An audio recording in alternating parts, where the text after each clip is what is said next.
And I'm going to start talking while you take your seats so that we don't get too far behind our schedule. Let me introduce myself. My name is Madeline Zellen, and I am currently acting director of the Weatherhead East Asian Institute. The mission of the Weatherhead East Asian Institute since its founding in 1949 has been directed both inward at training new generations of experts in the humanities, social sciences, and the professions at Columbia, but also outward to enhance understanding of East Asia in the wider community, including the global community, and also working with teachers and others around the country in trying to make better understanding of East Asia possible. Undergraduate education and the creation of overseas opportunities for undergraduates to deepen their regional knowledge and language skills, to participate in internships and to engage in individual research have been an increasingly important part of that mission. And in recent years, this has led us to work with many of our colleagues who are actually here in the audience and some of our colleagues who are not here across the university as Columbia established its global centers, whose directors we are very excited to say are here today. We've also been working with our fellow regional institutes, with CGT and ICLS, to create the Interact Teaching Collaborative, whose postdoctoral fellows also bring a very important new global perspective to undergraduate teaching on campus. And this summer, we did something new. I would really say it's a kind of adventure in globalizing undergraduate education in the form of the Global Scholars Program Summer Workshop that these young people participated in.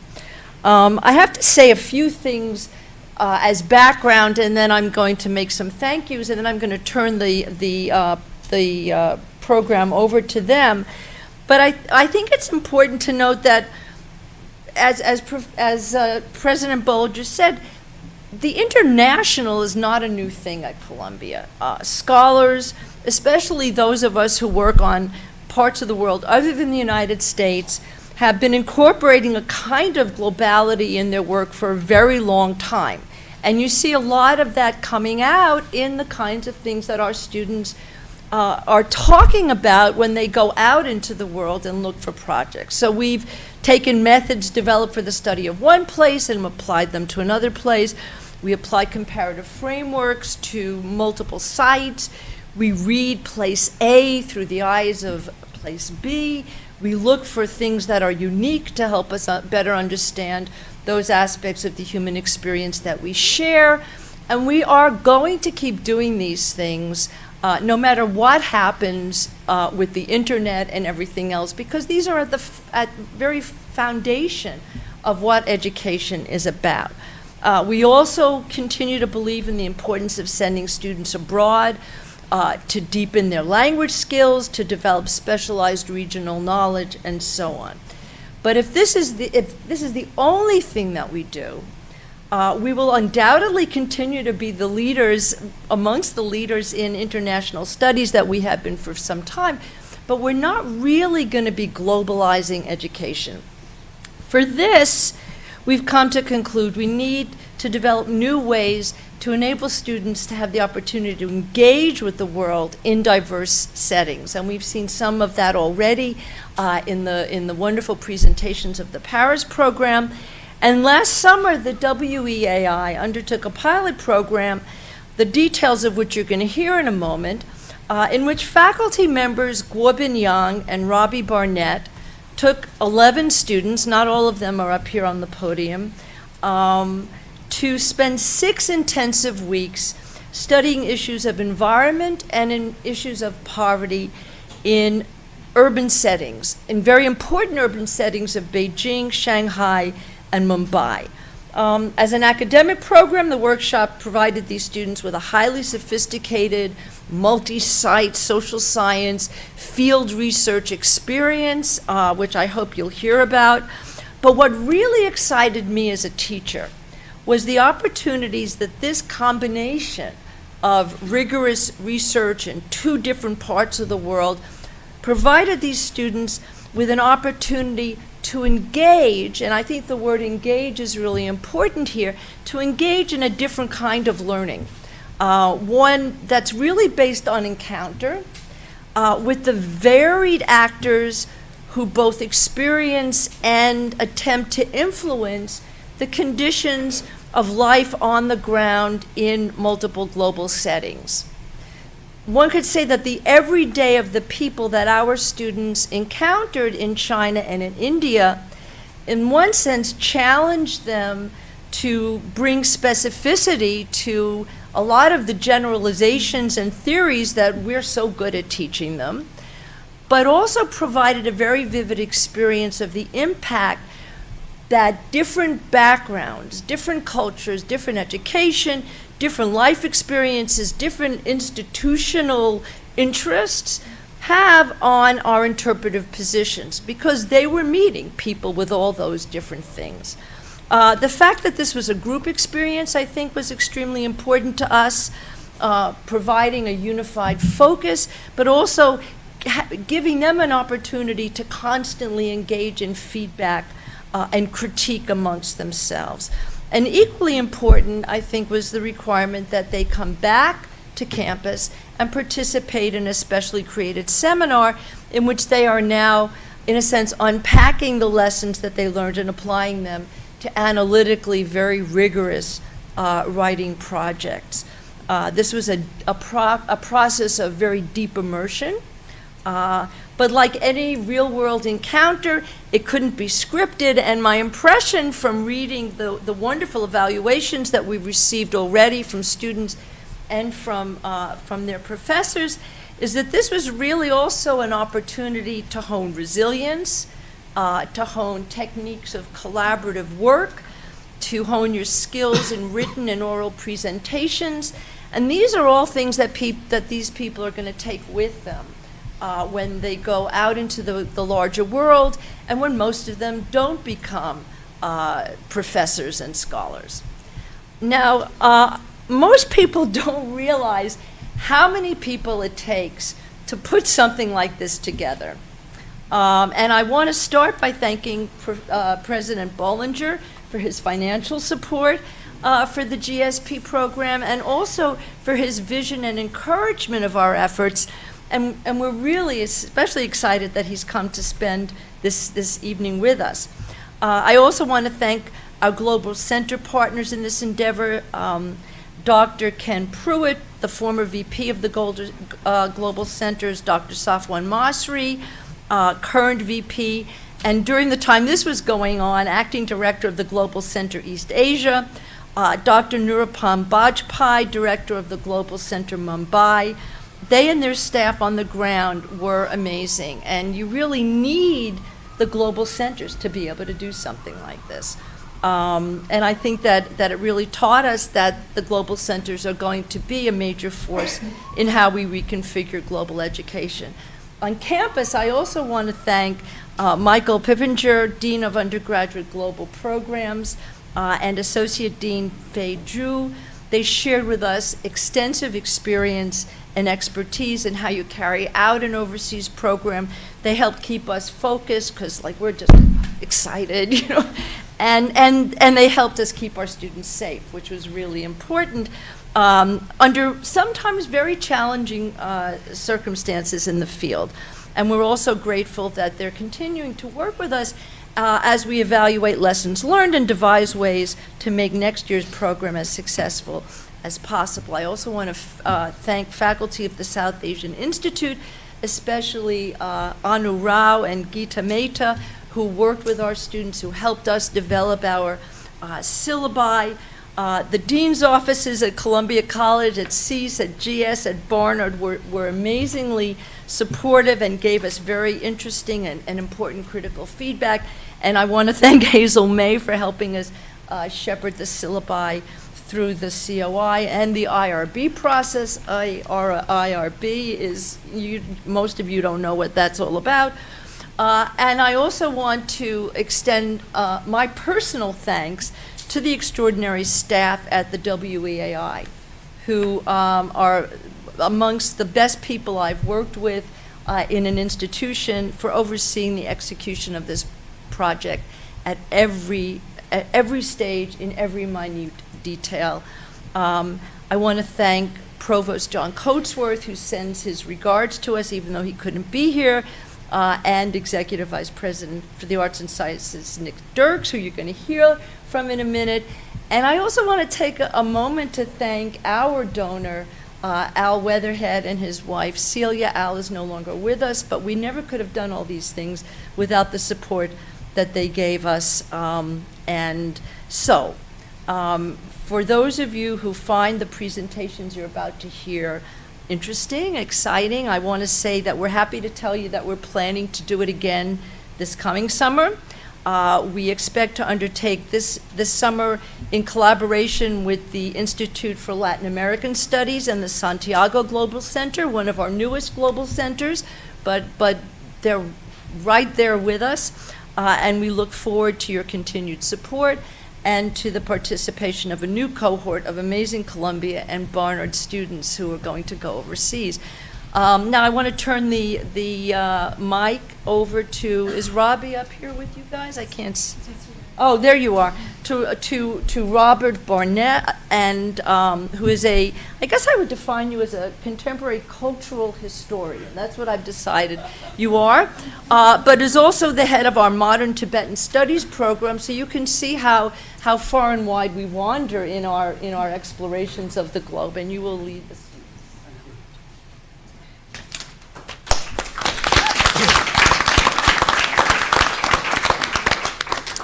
Thank you very much. Well, our project, our course, is really a joint, collective effort. And our scholars, our young students, are going to present the program to you themselves and to present their experiences of that program. I'm going to mention just a couple of the design principles that we used in putting it together. It had two parts, as you know, one in China that was developed by Professor Guo Binyang, a very eminent sociologist, and it focused on environmental issues in urban China, and particularly the role of environmental NGOs. The India part of the program, which I developed together with Jay Kasturi, a South Asianist PhD who's here, and support from faculty Anu Rao, Agita Mehta, Denise Burnett, and also from my institute, the Weatherhead, Michael Pippinger, and outstanding support from Nirupam Bajpai in Mumbai and his team. Our program was a little different. It focused on a different topic, the topic of poverty and slum rehabilitation issues in Bombay. It focused on the range of social actors involved in that. It reflected the nature of Indian society, the open culture of discourse that is so welcoming to visitors there.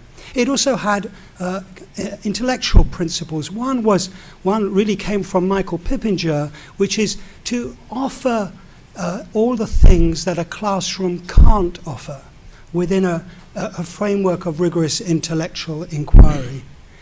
It focused, as you heard, on the principle of direct encounter with the social actors involved in dealing with these issues, primarily through lectures and meetings with local experts and local players. It was a program which encouraged students to acquire method and methodology as much as, or more than, to acquire knowledge. We emphasized practice and practice-based approaches, and we emphasized a range of perspectives from the people we met, and therefore we included local students as a fundamental core part of our program. And finally, we problematized some issues for the students. We problematized the notion of the single or dominant theory. We invited them to try different explanatory models for their findings. We problematized the notion of the expert. We rejected the idea of the parachuted, the fireman that can come in and find a solution for someone else's problem. And we looked more at processes of trying to understand rather than to find. And finally, We even tried to question the notion of comparison itself and the assumptions that sometimes go with that, and to encourage the idea of thinking in terms of specific context in which we find situations. Our students now are going to talk to you about their experiences of the program. They've divided themselves into 3 groups. The first group of 4 are going to reflect on the features of the program as an educational model. How did that work for them? The second group of 3 are going to give a sense of the actual encounters they had in China and India. And the third group are going to talk about the research questions that came out of this work, to give you a sense, an impression of some of those. So I hand you over now to our first group. Do you want to grab that microphone?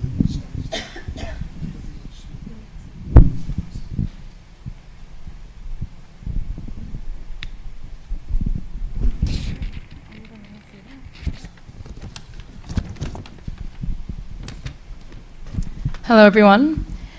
My name is Stephanie Zhang, and as Professor Barnett mentioned, I will begin our discussion about the Global Scholar Program Asia's educational model. I'll never forget the first NGO we met with in India. After their presentation, we sat around the conference table in an over-air-conditioned meeting room at the Mumbai Global Center, eating the still curious foods from the tiffins perched upon our laps. As the room began to buzz with small talk, Professor Barnett, who was sitting to my left, sidled towards me on his rolling chair and asked me in a very serious whisper, "What did you think about that? Who do you think their enemies are?" Luckily, I was able to resist my initial urge, which was also to laugh. And I tried to consider the question as seriously as I could. I found myself completely unable to respond. I was stunned by the immediate question, who do you think their enemies are? And further puzzled by a larger unfamiliarity with the situation at hand. Why did this professor seem to care about my opinion?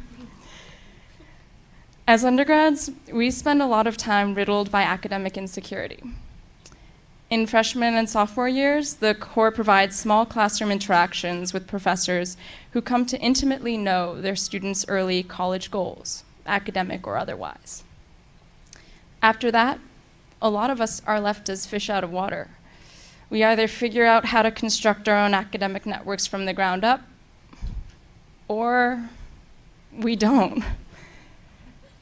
The group nature of this project combined with an emphasis on learning over having learned meant that we had to navigate and re-navigate the events of our field experiences together, sharing earnest and engaging conversations like that first unexpected one with Professor Barnett. In turn, communicating openly over the course of our research reinforced an academic network based on intellectual honesty, curiosity, and care, something I considered an all but lost cause since freshman and sophomore years. Certainly, this isn't the only way students can build meaningful academic relationships. But for me, this collective research experience provided the necessary backdrop to forge those important intellectual bonds. In trying to distill the advantages and disadvantages of the Global Scholar Program Asia's educational model or methodology, we realized that we were all drawn to different facets of the program structure, or conversely, we're drawn to the same facets for very different reasons. Now, a few of my peers will discuss their own personal experiences with the course.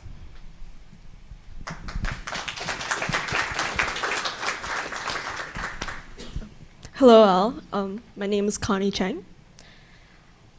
So 3 years ago, during my freshman year, I took a course across the street on lifeguard swimming.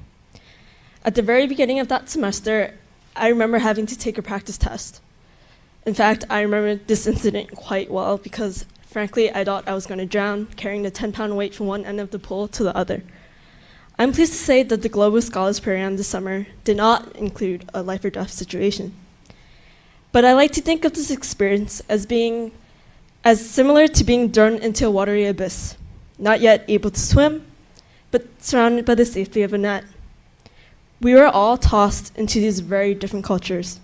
And by cultures, I don't mean just the Chinese versus Indian versus American. I have in mind the smaller scaled and many times unpredictable cultures, like when haggling for leather sandals on Kalaba Causeway, or discussing the implications of Beijing cab drivers' taste in music. Yes, through this program, I received the chance to see firsthand the very things we encounter in our education here. Issues and conditions that, at the very most, we learn about through the narrative of another. This time, we had access to the general little things, things that may seem insignificant when you read or hear them. That is until you find yourself in that situation, and it begins to unveil a very different story because you just so happen to be there at that specific location and point in time. When we were brought up to the village of Waginichi Wadi, an architect shared with us his water system proposal involving the application of some species of seaweed into brown water. Hindsight makes me wonder whether I would have readily absorbed the idea had I instead glanced across it in a published book of humanitarian design projects. But I was worried that day because after experiencing the half-hour walk up the hill and seeing the children watch us with curiosity, the women holding babies, one question begs to be asked: would it really work? I found the program's structured laxity. Structured in that it was in essence an academic program with a pre-planned list of groups and individuals to meet, but lax in that we were not bound to research bias, encouraged us to be more attuned to our surroundings and to develop our own viewpoints. We saw different perspectives on rather simple topics like skywalks. UDRI, just one of the few organizations we met, criticized them for elevating people into midair just to make driving more comfortable. Yet Pranav, one of the HR students we worked with, relies on them regularly to avoid the Mumbai traffic below. Structural laxity is merely one feature of the Global Scholar Program I appreciated, for it encouraged me to seek a balance between a critical mind and an open mind. Thank you. Hi, my name is Mike Dormstedt. And before I came to Columbia, I lived a very pragmatic life. I worked as a retail sales manager for a growing company in New Jersey, where my professional metrics were solely based on factors of profitability. Needless to say, experience as a sales manager in this sort of environment has brought me to always see the bottom line in business. In the company of human rights, sustainability, urban studies, and architecture students, my point of view certainly fell into the minority. Meeting with NGOs and social enterprises alongside these 10 other students allowed each of our diverse outlooks to stand out as distinct and independent voices in every meeting. A salient example of this came out of our meeting with Waterwalla, a social enterprise that promotes the supply of clean water in Mumbai's most infamous slum, Dharavi. Waterwalla operates as both an NGO and as a private enterprise, with a retail location within the slum. The retail end of their business does not differ greatly from contemporary retail methodologies in the U.S., insofar as the primary purpose of the salesperson is to educate the customer and make a sale based on fresh information, in this case on the benefits of clean and reliable water supplies. We visited their store and I was amazed to see that none of their water purifiers were in use, so the customers could not see the demonstrated benefit of this important technology. Immediately, my inner sales manager joined the conversation and I began to ask Jennifer, the Chief Development Officer of Waterwalla, about the hard sales figures, including costs, pricing, lines of credit from manufacturers, and most importantly, why Waterwalla chose the specific line of products that they did. I was shocked to learn that the private enterprise was hemorrhaging cash due to minute margins, poor sales performance and remarkably high overhead costs. We were told before entering the slum that Waterwala is located on what would be Dharavi's 5th Avenue. The haphazard, cobbled roadway that was no wider than 20 feet at any point was lined with structures in various states of decay, none of which were taller than 2 or 3 stories. Under the shade of these structures, I saw that everyone, everywhere, seemed to be swatting flies away from their wares and pre-cooked fried food.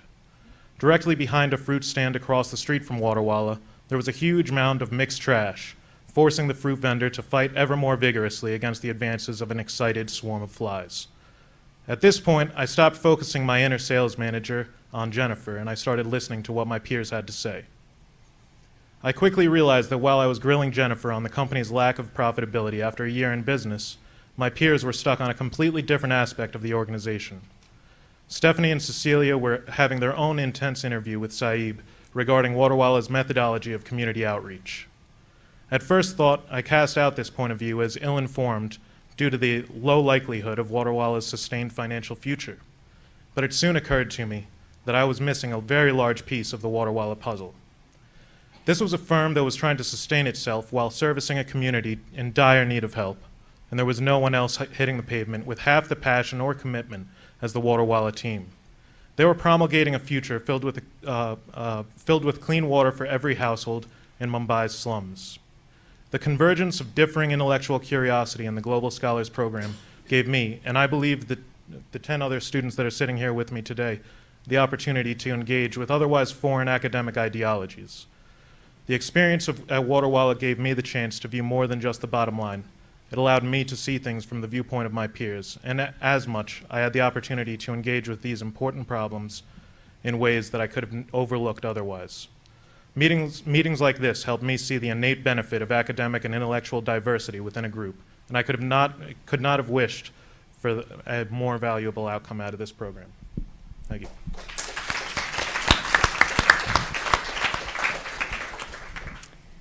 I'm Grace Vickers, and it's been incredibly important to me as an undergraduate, as I plan my academic and professional futures, to have had this experience of deeply thinking about what it means to engage in research. My 2 years at Columbia have, on the one hand, greatly expanded the opportunities that I now know are possible, but on the other hand has often left me completely lost as to how to take advantage of those opportunities. Wanting to attend graduate school in the future, I know that at that time I will also be asked to design and implement my own research proposals and carry them out. And now that I've taken the time as an undergraduate to not only acquire the practical skills that I'll need, but an understanding of the methods and activity of research itself, I feel confident and prepared for my academic future beyond my undergraduate education. That GSP has no formal research experience prerequisite helped to make this experience possible. That no one in our group came into the program thoroughly set in his or her ways, but instead open to learning about and exploring new ideas and methods of research, created the intellectual space necessary in which to reflect on those methods and their consequences. For example, in India, we met with several different groups active in slum redevelopment. And as was made clear in our readings and through our visits with them, people have been studying Indian slums for decades, both from within and outside the city of Mumbai and India. Before the program, I was confused as to what I would be able to contribute to this conversation, and I was concerned that my presence as a researcher was illegitimate. Though I still struggle with these concerns, our visits to 2 of the best-known groups working in slums, Pukar and Spark, have helped me begin to see ways of overcoming that. These organizations are able to collect the data and produce the results that they do because they've developed ties with the communities in which they work. That their relationship to the people and spaces they study is less defined as a difference between insider and outsider, as much as it is the difference between taking from and giving back to communities. As members of the educated elite, the leaders of both Spark and Pukar are in many ways outsiders themselves, but by providing avenues in which to empower community members to be the ones engaging in research, specifically through the Youth Research Fellowship Program at Pukar, the organizations have found other means of legitimizing their work. It's a dynamic that I don't think I would have begun understanding had I simply been reading about it. And keeping it in mind will certainly make the future research that I undertake, especially this semester, far more productive.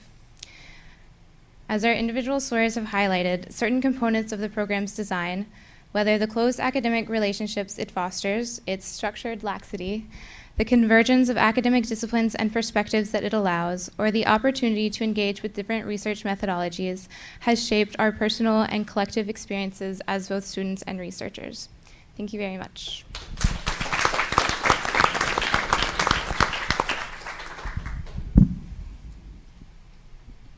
Hello, my name is Pablo Mota. I'm an international student from Mexico at the School of General Studies and majoring in urban studies. This is my senior year, so pretty exciting. Just one more to go. My group, this is Josh and Cecilia, would like to talk about our encounters during our program. Who we met, the contents of these encounters, and some examples of them. I will try to briefly introduce you to these questions and answers and to continue giving you an idea of what we went through through the 6 weeks that the program took. We met with lots of people, actually more than 130 members of NGOs, local and national governments, professors, students of universities, filmmakers, reporters, professionals, and a lot of people that were part of the civil society. Most of these people are active citizens interested in the main problems and challenges their countries, regions, and cities face today. They are analyzing and observing ingrained and deep-rooted problems that affect children, immigrants, workers, women, disadvantaged communities, the poor, and the dispossessed. In these encounters, 3 major things stand out. The first one is that we want to learn about the major urbanization and environmental challenges that there are in Beijing, Shanghai, and Mumbai. But during the program, as we were paired with students from major local academic institutions, they also wanted to learn from us. At all times, there was a continuous exchange of ideas, experiences, and ways of thinking that included not only China, India, and the US, but also experiences from all over the world that both cohorts of students brought with them. The second one is that we experienced firsthand and from primary sources the economic, political, and social systems in both countries, their pros and their cons. We met and learned from the very actors who are trying to change those cons, mainly NGOs and grassroots organizations. In our meetings, we sat down with key people making change happen, notwithstanding the many adversities they faced. The third one, and no less important point, relates to what President Bollinger just said minutes ago. In this trip, we discovered what we don't know, which is a lot, by the way. In Columbia, let me explain. In Columbia tradition, we were given a big bunch of pre-departure readings. And we were required to continue reading endless articles along the trip, no matter how busy the agendas of each day were. In spite of these insightful readings and their deep content, as we met people and sat down with more actors, an immense number of additional questions emerged. So to be honest, at the end of our research, we came back with more questions than answers. But I think that is exactly what these type of programs are aiming at, to scratch at the surface of some of the main issues of society, to spark our interest, the undergraduates' interest, and make us dig deeper on them as we research during our time at Columbia. That is already happening as some of us are trying to write our thesis for this senior year, and the capstone seminar is also trying to aim at that. So that's basically what we went through, and now I turn it to Josh to go over the academic part of it. Thank you.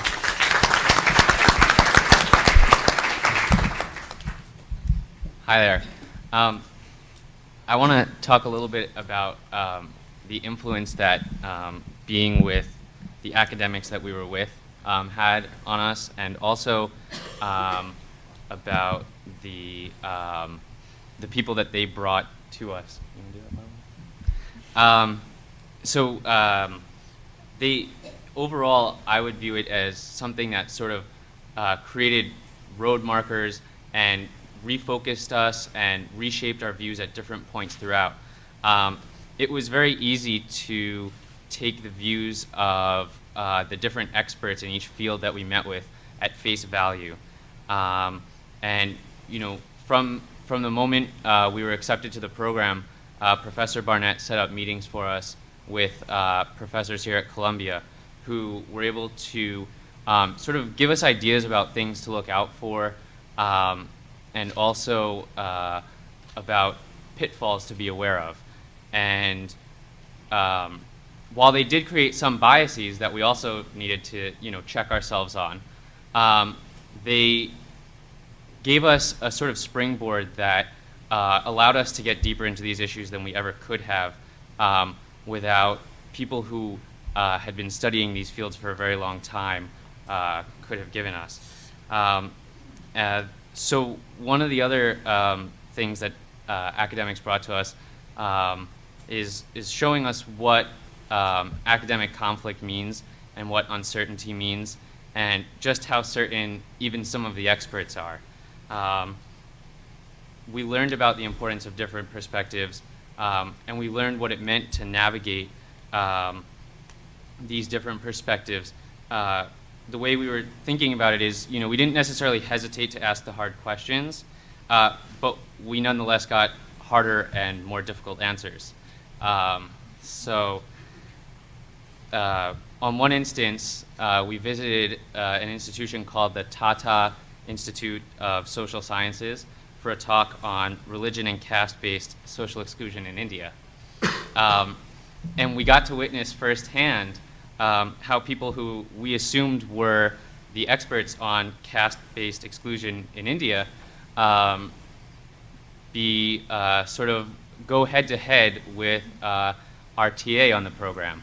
And we witnessed an extremely heated debate between a number of people sort of supervising the program with us. And it, at least for me at that point, made a lot of things come crumbling down, because we had known that we needed to question people, but the academics were some of the people we took most seriously, and really believed that these people were able to chart some paths for us that made it a little easier. And then things came crumbling down once again. But I think everywhere we went, between Professor Barnett and Professor Yang, access was created between their personal connections and connections through the global center that they cultivated that helped us have meetings with different people, whether that was assembling a panel of experts in Beijing for us, or bringing in a movie director who could talk to us about issues he sees in the Indian city. And the important thing was that they brought us to their own research. And there was a period where I was upset that the research workshop didn't involve a research workshop for 3 hours a day, but in the sense of a class that was teaching me how to research. But what I quickly learned was that the research workshop was being in the room with people who do research for a living and very well, and having them take our work seriously and lead us down a path of doing serious research with them. Thank you.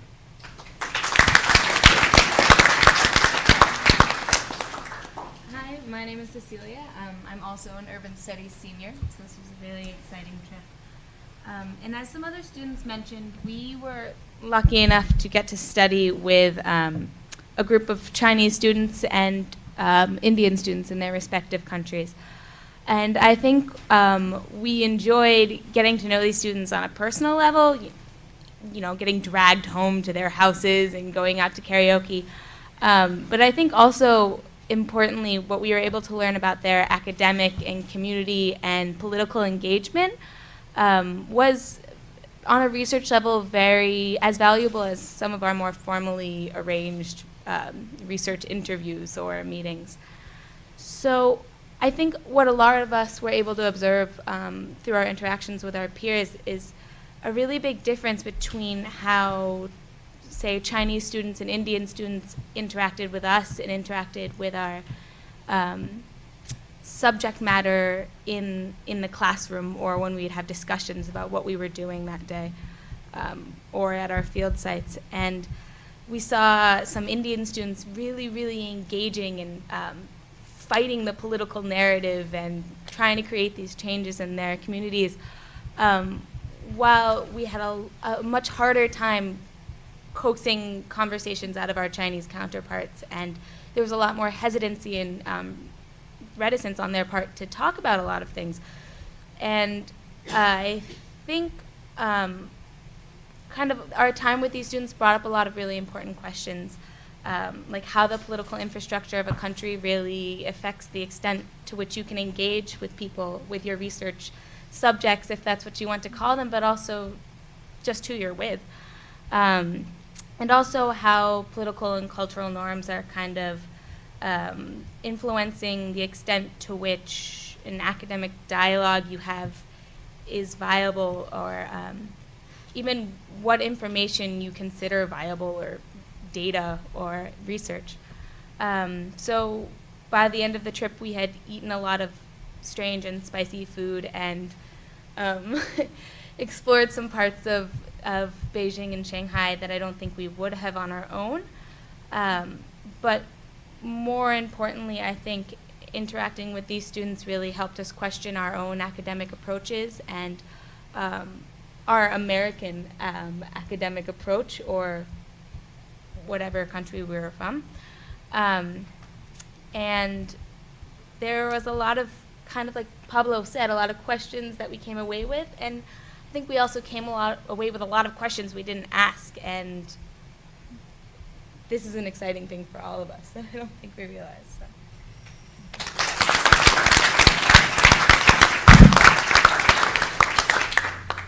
And I'm going to hand it over to Mark. Yeah, hi. My name is Mark Choy, and I'm a junior at Columbia College, majoring in economics and philosophy. At this time, we'd like to talk about some of the research findings during our time in India and China. One of the most important factors to note is that most of our education was based on direct experience. As some of my other fellow global scholars have mentioned, we were able to learn deeply about globalization and urbanization in India and China. Sorry if you couldn't hear. From firsthand exposure to the issues at hand. For example, we had ample opportunity to visit the illegal dwellings of migrant populations in both countries. And this is an incredibly real testament to the injustices and inequalities of rapid urbanization. In China, not only did we read about the issues of air pollution in Beijing, but we got to experience it ourselves through days of incredible smog, where it would be impossible to see past just a few hundred feet. And on the lack of the most basic public services and infrastructure in India, we were able to experience this firsthand as well.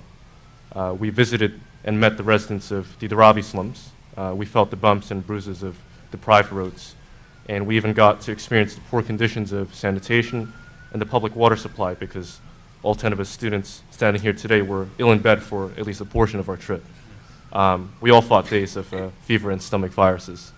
And actually, only one person didn't get ill, and that's our Superman Pablo right here. And so whether we were all incredibly ill, or walking through the Mumbai slums, or even walking through the slums while we were ill, first-hand exposure and analysis is certainly what working in the field is all about. Theoretical models, data, and proposed solutions based on our readings merely served as a complementary source. And with our own eyes, we were able to confirm whether the data in our readings was accurate, and also if the solutions to the issues of environment and globalization proposed by our authors was actually feasible. Of course, this doesn't necessarily mean we are currently capable of providing effective solutions. Perhaps this will come over the course of the semester as we refine our research through our theses for the program. Tal, Jenny, and Angel, who will be speaking after me, will expand on our research findings in detail. They will speak more of exactly how our direct experiences were able to complement or refute some of our scholarly stances on modern India and China. Tal will speak briefly on the issues of migrant populations and education, Jenny will speak about urban and public space. And last but not least, Angel will conclude our presentation with some thoughts on the wider implications of globalization, sustainability, as well as the post-imperial legacies of both nations. Thank you so much.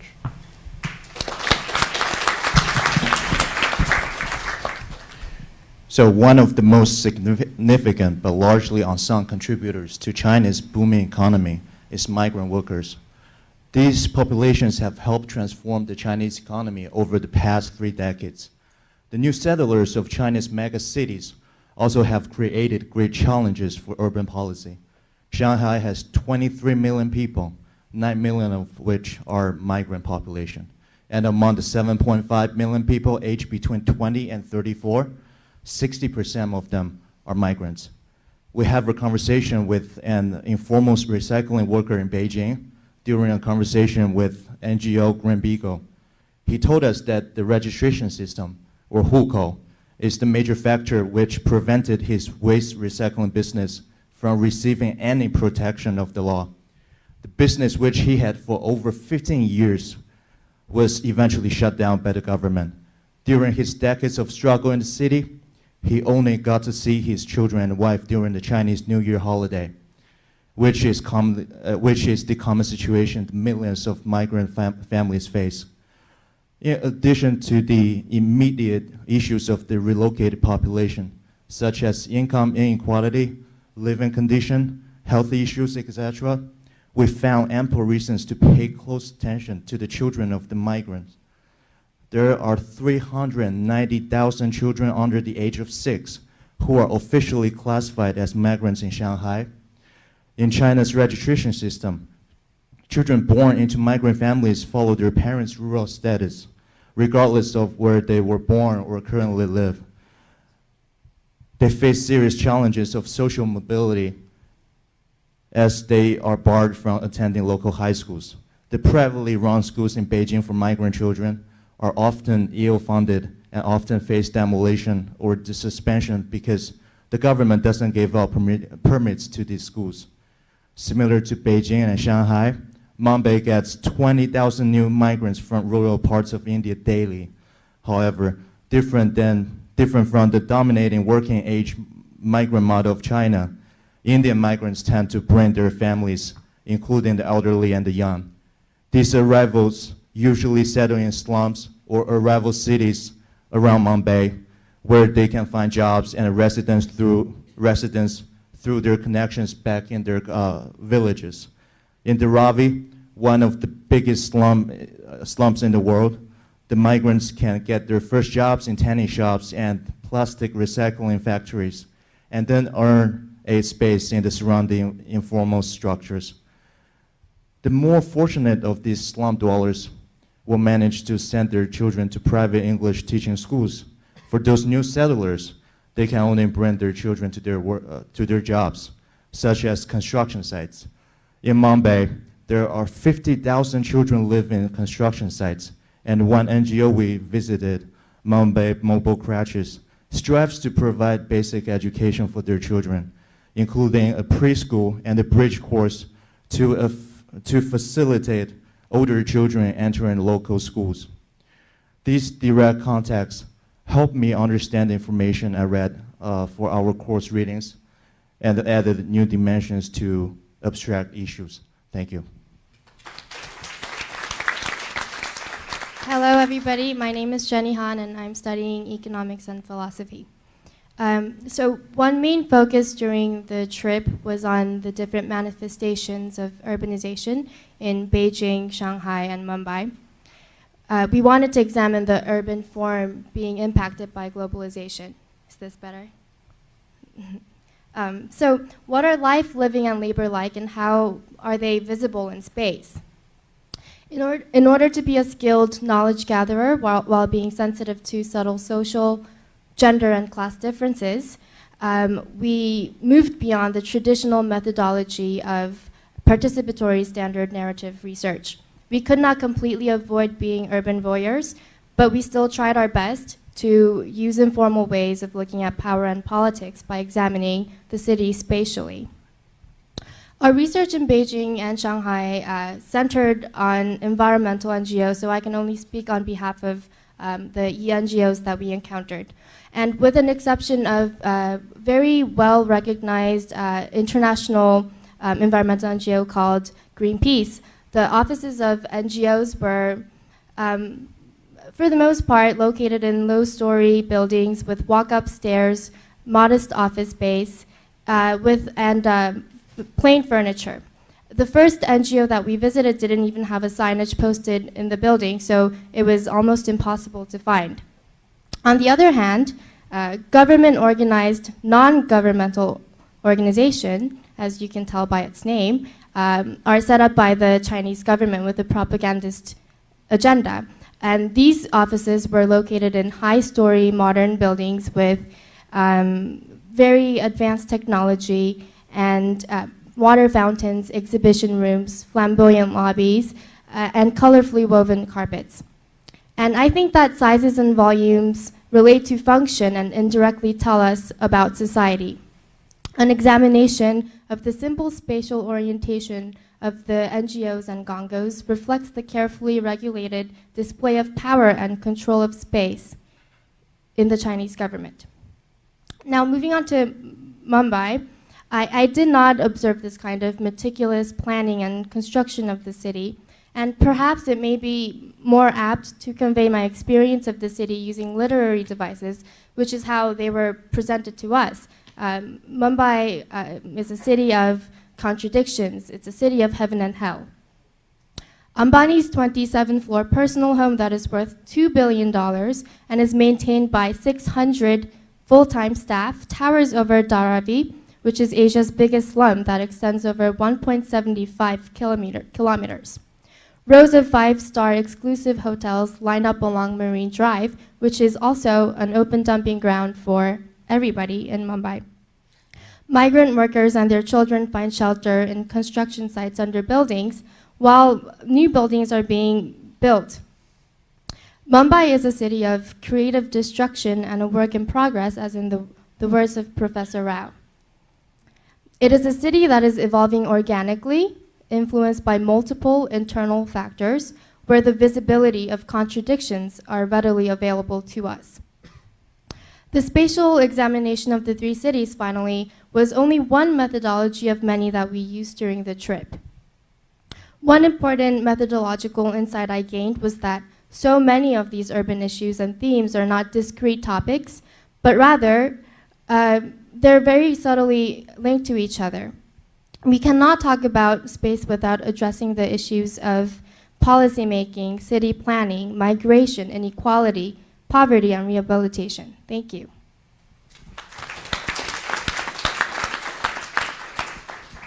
Hi, everybody. My name's Angel. I'm a senior in the college, and I've been privileged to say a few words in conclusion to our presentation.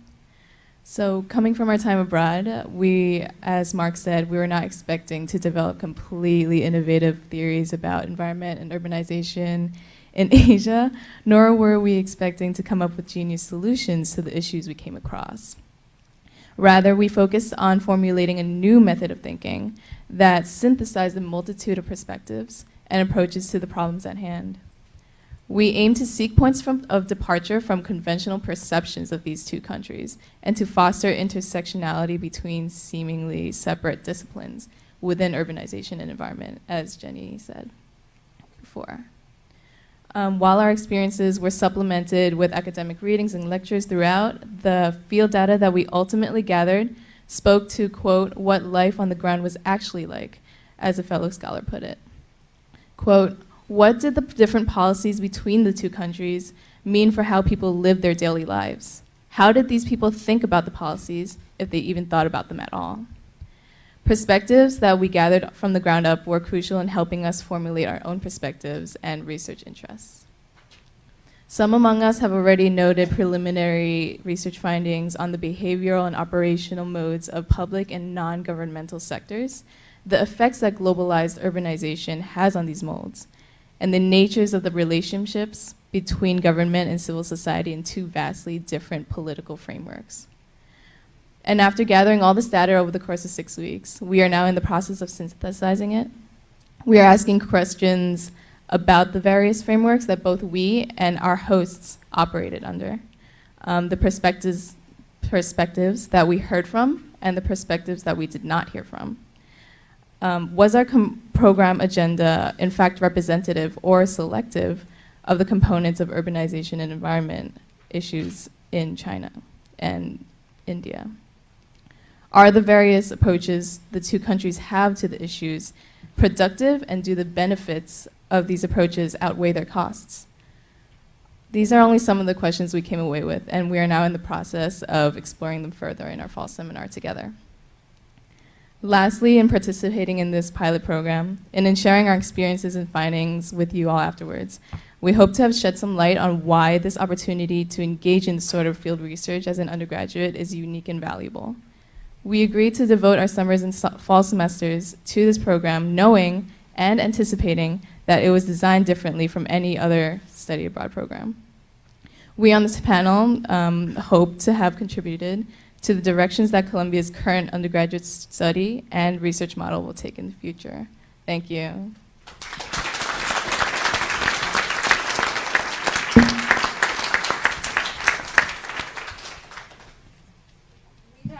We now have comments from two people who have already been introduced to you. First Ken Pruitt, then Nick Dirks. And if there's any time left, which I'm kind of doubting, we'll have a couple of questions. But otherwise, I think this is going to be an ongoing conversation.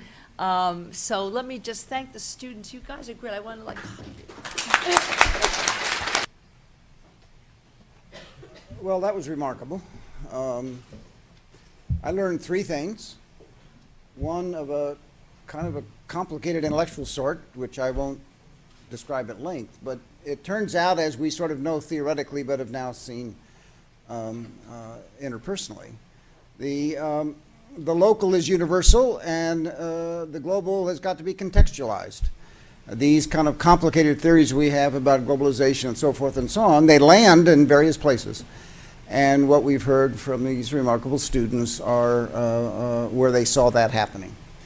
The second thing I learned of a more programmatic sort is a lot of experiential learning can happen in just a few weeks if things are well put together and well implemented.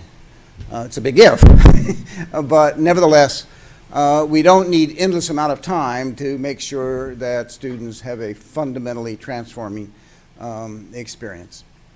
Third, I didn't quite learn it, but I kind of suspect it, that when it's not 20, but 200 or 2,000 Columbia University undergraduates who've had this experience, Columbia will be a global university no matter what we think we want. It just will be, because they will come back and they will make demands on what they are taught and how they are taught. So I guess my final comment is really to the 20 or so students, and indeed maybe to everyone in the room. We are in a minority with respect to this issue, with respect to what we're learning from this day. And you have really got to help us create the majority. And that means two things, three things, half a dozen things. It means that you've got to say to your fellow students, you don't get it, you weren't there.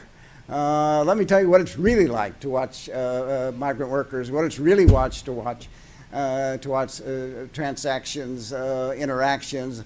Until you have that experience, you won't get it. You've got to have the analytic studies, of course. You've got to have the languages and all the skills that a university provides. But unless we blend this with experiential learning, it's not going to take. So you've got to help us say that. Then you've got to say to your faculty, guess what? You've got to go deeper. You're not quite making sense out of it for me, given what I saw, what I experienced, what I'm writing. And push the faculty to make sure they're responsive to the educational experience that you've had in this program and the one you merit and deserve while you're still here. But especially, decide that before you leave, you're going to make sure that Columbia University does not let go of what you have pioneered. And so 25 years from now, when you come back as impoverished NGO workers,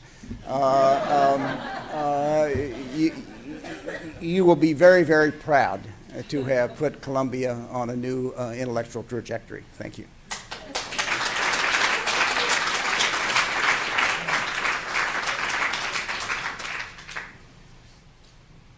I want to join Ken in saying I learned a lot of things this afternoon. Most of all, I've learned that these extraordinary accounts that you've given us have vindicated our faith both in students and in a new idea of what a global university might actually mean. And I therefore want to join my colleagues in thanking and congratulating you and indeed everyone who made your experiences possible for moving us really into a very new kind of moment, and a very exciting moment, and one which, as Ken says, in 25 years we might actually be able to understand better than we can today. We, as Professor Zellen said, at Columbia have a very international university with a long and distinguished history of international studies. We are meeting here with the emblem of the School of International and Public Affairs draping behind us, and with the names of 2 regional institutes that have been instrumental in making these experiences possible. And those of you who have been around here for a while may know, but not all of you may, that the School of International and Public Affairs began as the School of International Affairs right after World War II, and it was effectively built out of the regional institutes that themselves came out of the experience of the United States in World War II. But it was a reflection in large part of that moment that the way international studies developed was towards developing graduate and professional education and towards the specialized kinds of scholarship that led to the production of scholars like many of us who are involved in this, but who nevertheless had very different kinds of experiences, not all of them preparing us fully to grasp the meaning of this evening's event. I, as a young person, had an opportunity to go to South Asia because my father was a professor, not of anything outside North America, but through the Fulbright program, which was a wonderful early example of a program that really changed a lot of people's lives. I think it even changed your life, Lee, right? It was a different program, but okay. But the point of this is that when a senator from Arkansas developed a program and got it passed through Congress, I don't think he fully understood the implications of that. For me, it was simply a time when I was 12 years old to go away for a year, which meant that when I went to college, I wanted to go back to India to learn something about this place that had struck me as so extraordinary, and which now has struck those of you who are in Mumbai as so extraordinary through my own experience of it.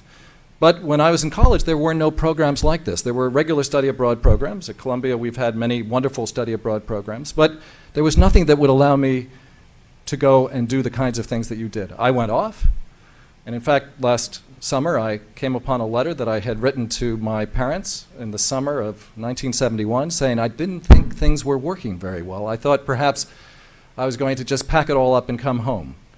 And they wrote back, and then professors of mine from my college wrote back and said, you better stay, try to work it out.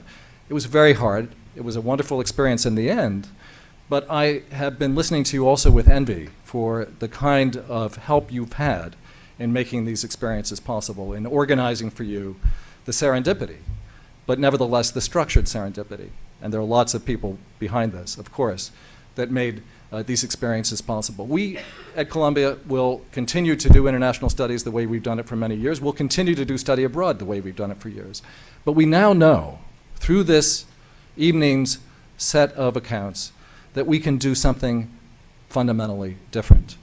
We can take on the challenge of the global in all these different kinds of ways. And the projects that we heard described from those of you who were in Paris, ranging from architecture to asthma to photography and so on, and the kinds of experiences we've just heard from the panel who spent the summer in Beijing, Shanghai, and Mumbai, tell us just a small slice of the possibilities that are in store for us, and that this wonderful collaboration between regional institutes that never did this sort of thing, global centers that never existed, Columbia University, that's always been global but never global like this, can produce, especially when you, our students, take advantage. So like Ken, I'm going to challenge you to tell your colleagues, tell your friends, tell your fellow students to keep pushing us to make sure that this is just the beginning of an extraordinary moment of new kinds of globalization for the university and indeed for all of us. Thank you, everyone who's been involved in this. Thank you very much.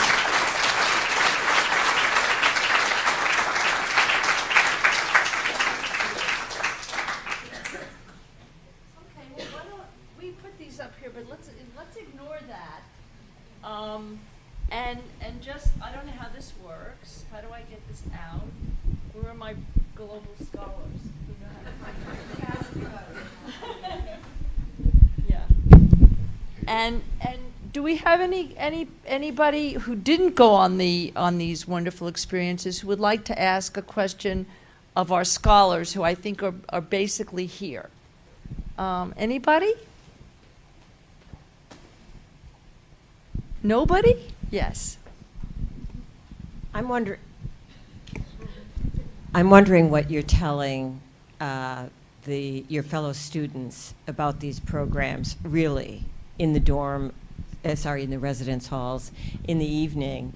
Are they asking about these programs? Is there any conversation about them? You're young and you can probably stand up and speak loudly, so who would like to answer that question? Yeah, go ahead. Stand up and speak loudly. Every time I talk about this program to people and I describe what I've done, I think the reaction I always get is like, why didn't I apply? I really was extremely, when I found out about the program, it was really kind of short notice. I saw it in my email and then I was like, okay, I'm gonna go on vacation. And then when I came back, I was like, oh, I have only a week left and I need to apply. And I didn't really know exactly what I was getting myself into. I just knew it was compatible with my architecture program and that I could study abroad with it. But when I got there and I saw that I was gonna get so much more out of it than just, my spring or my fall, who I constantly hear people saying, one semester is never enough. I really tell people that they should apply and that it's something that you will absolutely never forget and that you learn so much from it. And so, I don't know. Yeah, please. I mean, to add to that, other than the amazing academic experience, just the fact that we got to know Professor DeGrazia so well, and we got to work with her so closely, with her and also Miriam and Malika back at Reed Hall. I mean, this is an opportunity to do research and to learn from just some of the most amazing researchers in academia. And I mean, we didn't just get to know Professor DeGrazia in the classroom. We had regular dinners at her apartment in Paris. And I mean, that's something that which was really amazing. Professor DeGrazia is an amazing cook. But I mean, it's something that I would never thought could have happened to me as an undergrad, that I could be at my professor's apartment in Paris having intellectual discussions about the elections, the presidential elections in Paris. And I mean, I just thought it was just wonderful, and that's what I tell everyone. Not really about the academic experience, which was great, but just the fact that you get to interact with your professor in a way that you could never do, usually as an undergrad. Is there anybody from the China? Yeah.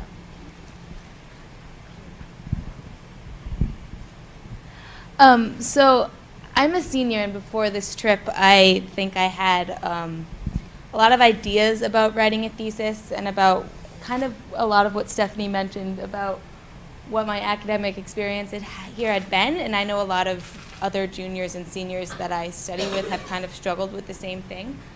And so since getting back, I've talked to a lot of, especially rising juniors, about this program, because I think it really, even though it was a short period of time, it was exhausting and it was intense.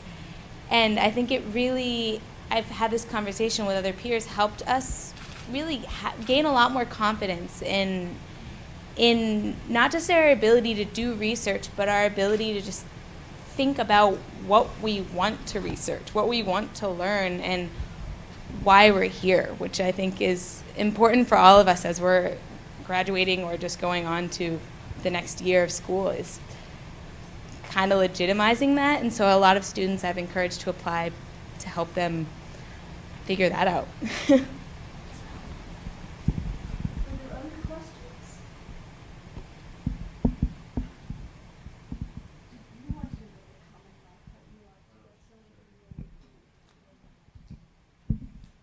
Well, what I often speak about is the rigor of the program, because when we were there, I felt like, you know, we were really pretty much at a master's level, you know, course. It wasn't a study abroad.